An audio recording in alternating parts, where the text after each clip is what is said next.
Hello there. We're going to go ahead and get started.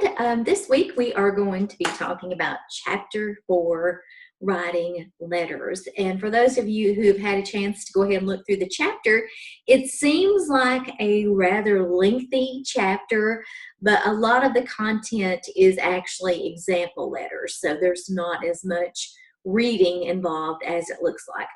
But let's start by talking about letters in the workplace. Letters are actually among the most important and official writing you will do on your job. So regardless of what position or job you may be in, there will be a point in time where you do in fact have to put together a letter. This chapter actually goes over the entire process of writing business letters.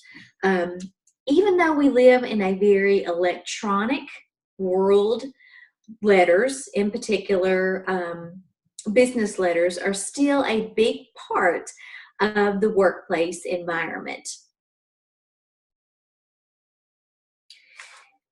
Letters actually do several things. The first thing that we have to consider is they represent your company's public image and your competence.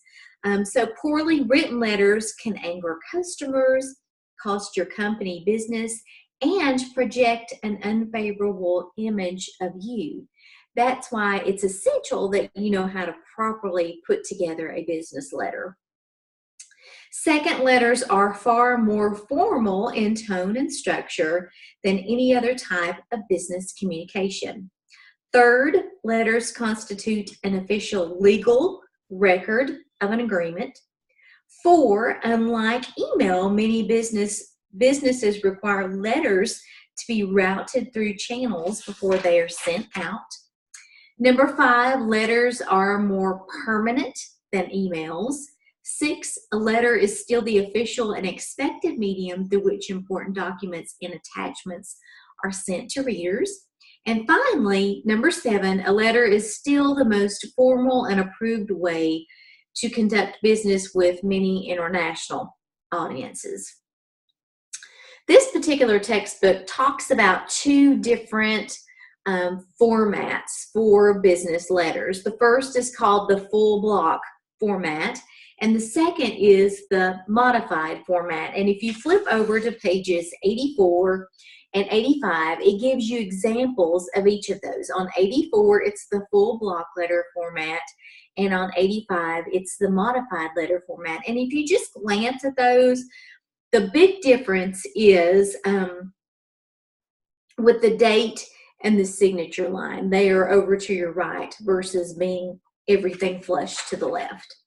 The most effective way to print letters actually does make a difference when it comes to letter writing, and this text gives you some good guidelines. It just talks about, using a quality printer, avoiding script or other fancy type fonts. You should leave generous margins of 1.5 inches around all of your message. Single space within each paragraph, but double space between the paragraphs. Be careful about lopsided letters, and don't cram a long letter onto one page. It's okay to have more than one page. It also makes a difference if you use high quality white bond paper. And this is particularly true when we begin talking about writing your cover letter and printing that in your resume. What are the different parts of a letter? The parts we're going to talk about here, and everything that has an asterisk by it in your text, are parts that are non-negotiable. They're always in your letter. And the first is, of course, the date line. This is up at the top where you're just going to be putting the date. And the date always needs to be completely written out. So, for example, if you are writing a letter in September, you want to completely write out the word September and not abbreviate. You also want to include an inside address, and this is simply the address to whom you are sending the letter. The same address as you put on the envelope. It's always against the left margin, 2 lines below the date line. What this includes is the name, the title, if any, the company, street address, city, state, and zip code, all to the person to whom you're writing the letter. If you flip on over to page 86, it actually gives you a sample letter with all of the parts that we're going to be talking about here. So there you can go ahead and see the date line and the inside address. The next part that is required is the salutation, and this always just begins with dear, and it should be followed with a courtesy title such as Mrs., Ms., Mr., and it should have the reader's last name and a colon. You should never use a comma in a business letter. It should always be a colon. So, for example, the salutation in the example letter on 86 is Dear Miss Jordan. The next part of the letter, of course, is the body of the letter. And this contains your message that you're trying to send. You want to have a complimentary close, which can be something like sincerely, respectfully, sincerely yours, yours sincerely. And if you are writing a letter to someone that you know quite well, you can use things like cordially, warmest regards, best wishes, and regards. You will need your and you always want to sign your name in ink, never in pencil. And then if you have enclosures, which just means additional documents that are part of the package, you will have your enclosure line. And if you are copying someone on the package that's being sent, you will have your copy notation, which just tells the reader who else is receiving that same package. Okay, how do you organize a standard business letter? One thing that makes this easy to remember, it's very similar to putting together a paper because you're going to have your introduction, your body, and your conclusion. To help readers grasp your message clearly and concisely, follow this simple plan for organizing your business letters. I'm on page 89. In your first paragraph, you want to tell your readers why you are writing and why your letter is important to them. So you want to let them know that right away. Put the most significant point of each paragraph first to make it easier for the reader to find. In the second or subsequent paragraph, develop the body of your message with factual support. And then in your last paragraph, you want to thank your readers and be very clear and precise, asking for a call to action. How do you want them to respond to your letter? What do you want them to do? Making a good impression on your readers is very important. You never want to alienate or antagonize someone who is reading your letters. You first want to put yourself in the reader's position and think about how you would feel if you were to read the letter that you are sending. What kinds of letters do you like to receive? Do you like to receive pushy or sarcastic letters? Probably not. Most people don't like to receive those types of letters. So you want to put yourself in the reader's shoes and write a letter that you think would also be appealing to you if you were to receive it. Some questions that you can ask to help with this. Number one, will my readers receive a positive image of me? And two, have I chosen words that convey both my respect for the readers and my concern for their questions and comments? And it gives you some examples over on 90 and 91. I encourage you to take time to read both of these. They are excellent. One is obviously much better written than the other. So I want you to take some time and read both of those letters and see the differences there. Some guidelines for achieving the you attitude, putting yourself in the reader's shoes, is Never forget that your reader is a real person. Don't treat them as a number or just one more customer. They are actually a real person. 2, keep the reader in the forefront of your letter. Make sure the reader's needs control the tone, message, and organization of your letter. Number 3, you want to be courteous and tactful. You want to refrain from turning your letter into a punch through the mail. Number 4, don't sound pompous or bureaucratic. You want to write to your reader as if you were carrying on a professional conversation with him or her. And it gives you some good examples there on the bottom of 93 and top of 94 of words that are pompous versus contemporary equivalents. So you can read through those on your own. There are several different common types of business letters, and this particular textbook chooses to address 4 of those. We're going to be talking about inquiry letters, special request letters, sales letters, and customer relations letters. And the first type is the inquiry letter. These letters are actually written to ask for information about a product, service, or procedure. And you will see an example of an inquiry letter over on 96, page 96. In an inquiry letter, there are several things that you will want to do to make that letter more effective. Number 1, you'll want to state exactly what info that you need, indicate clearly what you are, what information that you need. If you have questions, keep them short and to the point. Be specific about the information and when you need it, and also thank the person that you are writing the letter to ask for this information. The next type are special request letters. These actually make a demand and are not a routine inquiry. A good example of a special request letter would be, for example, you as students. You may be writing a letter to gather information for a paper or a project that you're working on. There are 7 points that they give you to make your special request letter more effective.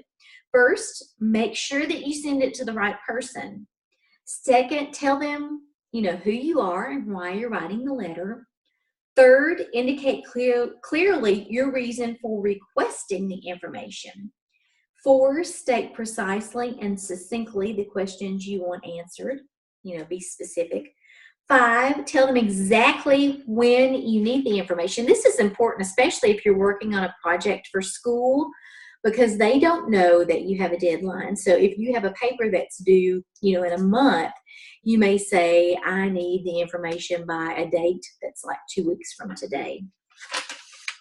Number 6, offer to forward a copy of your report, paper, or survey in thanks of their anticipated help, and then thank the reader for helping. Go ahead and thank them for helping you out. On page 98, there's a great example of a special request letter.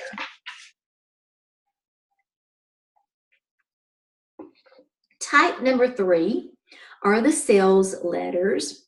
And this type of letter is written to persuade the reader to buy a product, try a service, support some cause, or participate in some activity. And you may feel like a sales letter would only come from a salesperson, and that's not actually true. You will be put into different situations in just about any job setting where you will, in fact, be writing a letter that falls into the sales letter category. Successful sales letters follow a time-honored and workable plan, which can be referred to as the 4 A's. First, it gets the reader's attention. You want to grab their attention. It gives you some examples on page 97. We can show you how to save $1,000 on your next credit card purchase. Maybe it says something like, how would you like to receive a free product? It's just something that's going to entice the reader to actually read the letter. 2, it highlights the products or services appeal emotionally or financially or both. 3, it shows the customer the products or services application. And it talks about descriptions, special features, things like that. And then 4th and finally, it ends with a special request for action. You may be asking them to visit, participate, register online. You're asking them to specifically do something. Sometimes people wonder if you should mention cost in a sales letter. And as a general rule, they say to not bluntly mention cost. Instead, you would want to relate prices to benefits, things of that nature. The last type of business letter we're going to look at are the customer relations letters. And with customer relations letters, you are typically going to be either delivering good news or bad news. And you have to handle these situations differently. On 99, it talks about good news, telling things like you agree with someone about a problem, you are solving their problem, you're approving their loan, you are grateful for their business, things like that. Bad news may include things like you do not like their work or their equipment, you cannot refund their purchase, you are raising their rent, you want them to pay what they owe now, things of that nature. When should you be direct and not direct? With a good newsletter, it's typically okay to be direct. You're getting right to the point, you have good news to deliver. But on the flip side, when you are writing a bad news or a no letter, typically you want to be more diplomatic, kind of work up to the negative point that you have to make in the letter. On page 102 and 103, there are 2 examples. One is of an ineffective bad news letter, and you'll know why when you read it. And the other is a much more diplomatic bad news letter. So take a look at each of those. With customer service letters, there are actually several different categories. And the first we're going to look at are the follow-up letters. And these are simply just letters sent by a company to thank a customer for a purchase, things of that nature. The second category of customer relations letters are complaint letters. These typically happen, and you've probably all experienced this. Let's say that you purchase a product and maybe you try to call the 1-800 number to get help on an issue and it's just not resolved. So you feel like you should write a letter. That would be a complaint letter. There are several ways that you can be effective about writing your complaint letters so that they will typically get a favorable response. First is establish the right tone. You don't want to go into it being negative and hateful. Begin with a detailed description of the product or service. The more details and accurate details you can provide, the higher the chances that you're going to get a positive response. State exactly what is wrong with the product or service. Don't just say, I don't like it. State specifically why you don't or what is wrong with the product or service. Briefly describe the inconvenience you have experienced. You want to do that briefly. You don't want to spend 10 paragraphs talking about how you've been inconvenienced. Indicate precisely what you want done. Do you want a refund? Maybe you want it replaced or repaired. Tell them exactly what you're asking for. And then 5, ask for prompt handling of your claim. So ask them to please, handle the claim promptly. The third category of customer service letters are the adjustment letters. These are basically just the responses to the complaint letters from the company. Usually these letters are going to tell the customer one of 2 things, yes or no. On 109, there's a yes adjustment letter. And on 110, there's an example of a yes adjustment letter. When you are writing a yes letter, there are some things you need to do. First, you need to admit immediately that the customer's complaint is justified and apologize. So right off the bat, you need to say, look, we know that your complaint is justified and we sincerely apologize for whatever it is. 2, you want to state precisely what you are going to do to correct the problem. Are you refunding them? Are you giving them a replacement? What exactly are you doing? 3, tell the customers exactly what happened, why did they have to deal with whatever they dealt with, and then end on a friendly, positive note. With no letters, how exactly do you say no diplomatically? First, you want to thank the customer for writing. You don't want to just automatically say, we're not going to refund your money, or, be negative right at the get-go. But first, thank them for writing. You want them to know that you are sincerely appreciative of their feedback. 2, state the problem carefully to reassure the customer that you understand the complaint, you read their letter. 3, explain what happened with the product or service before you give the customer a decision. 4, give your decision without hedging, here it is. And then 5, leave the door open for better and continued business. So you don't want to burn bridges. You want to hopefully maintain a relationship with that customer. There are good examples on 112 and 113 of adjustment letters that say no. The last type of customer relations letters are collection letters. And collection letters require the same tact and fairness as do complaint and adjustment letters. So you have to be diplomatic with those as well. Many businesses actually send several letters to customers before turning matters over to collection agencies. Each letter in the series employs a different technique, ranging from giving compliments and offering flexible credit terms to issuing demands for immediate payment and threats of legal consequences.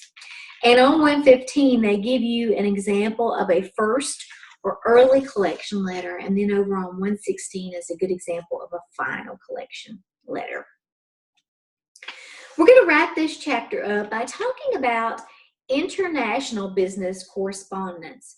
Not only will you be writing letters to people who live in your own culture, but in the business world, oftentimes you will be dealing with people through letters who are from different cultures. When you communicate with international readers, you need to be aware of cultural differences between you and your reader. And some guidelines: use common, easily understood vocabulary. Avoid ambiguity, which just means avoid using words that have double meanings. Be careful about technical vocabulary. Avoid idiomatic expressions, and it gives you some good examples there on 118. Delete sports and gambling metaphors. Don't use abbreviations, acronyms, or contractions. Watch units of measurement. Avoid culture-bound descriptions of place and space. And keep your sentences simple and easy to understand. You also want to make sure that you respect the reader's nationality and their ethnic or racial heritage. You want to observe any cultural traditions they may have, honor their place in the world economy, avoid stereotypes, be visually sensitive, and be careful too about the symbols that you use, because often symbols mean different things in different cultures. On 122, it gives you an example of a very inappropriately written letter to an international reader versus on 123, an appropriate revision. So you can look at both of those. Okay, that's it for Chapter 4. I have posted your assignment for this week, and I hope that you are each having a great week. Let me know if you have any questions on Chapter 4.